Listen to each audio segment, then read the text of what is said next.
People do their best work when they're passionate about what it is that they're making. If that wasn't the case, I'd be working on Crash Bandicoot 17 right now.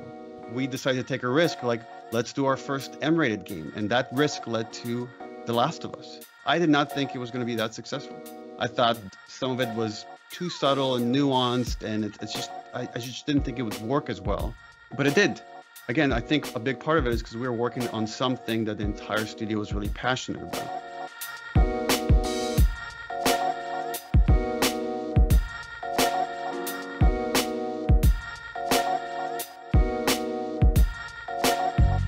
It's been 2 years since The Last of Us Part 2 came out and 10 years since The Last of Us Part 1 came out. And when you say it like that, I just feel old. I remember the moment we first started talking about The Last of Us at Naughty Dog. We're talking about creating an experience of the unconditional love a parents feel for their child. It's a kind of joy you've never known before, but it's a kind of fear you've never known before either, and a kind of pain. And a parent's greatest fear is losing their child. When you look at the world we live in, and some of the greatest things and some of the most horrible things have often come from that feeling of love.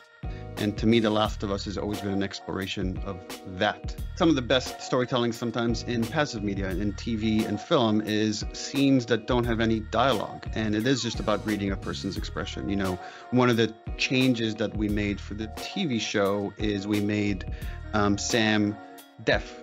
And it started from a place of just like, conversation I had with Craig, where like, what if we could use less dialogue? But then it led to, that kind of constraint led to really interesting storytelling decisions that I would say in some ways make that sequence more impactful than it is in the game. Was it liberating for you to work on these same characters, but like being able to like work on them on the show? Because in the game, you have to really stick with Joel and Ellie's perspective. They are the player, right? But now with the show, you can actually move the camera around and move the plot around to focus on other characters. How was that process for you?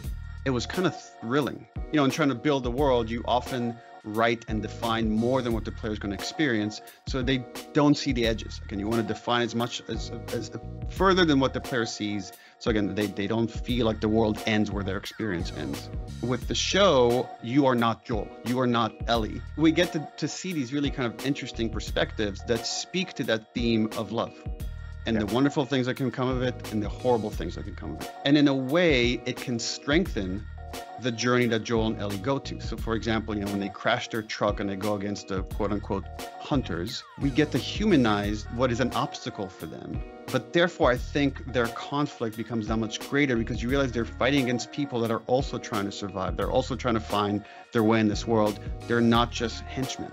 Ultimately, we are all people. It's just there's some motivation, something is putting us at odds. And then that exploration of like, okay, how do we resolve this conflict? To me, often that's the juiciest part of the story. You talk about the world we live in. The Last of Us is very obviously about a post-pandemic world. Some critics of this game and the story say that it was unusually dark and very cynical. It was a very dim view of the human spirit. But I know for myself in the last 2 years, in the now and still very real pandemic world, I think reality has only reinforced some of those aspects of the game. How has the last 2 years changed your perspective, if at all, of that original vision? And how did this inform how you approach some of the new changes in the show? The game and the show are really not about a pandemic. Like, there's one episode that's about a pandemic. Everything else is what happens afterwards. And likewise, the first 15 minutes of the game are about a pandemic. Everything else about what happens afterwards is about relationships and people. When I was starting out, I used to be, I think, a lot more naive and think, oh man, we're going to make these games that will change the world and affect a bunch of people. I'm more interested now, I think, in affecting a few people deeply and inspiring people, mentor the next generation of creators. I get, I think, more so now a feeling of pride of seeing other people kind of rise through the ranks and leave their mark on the industry.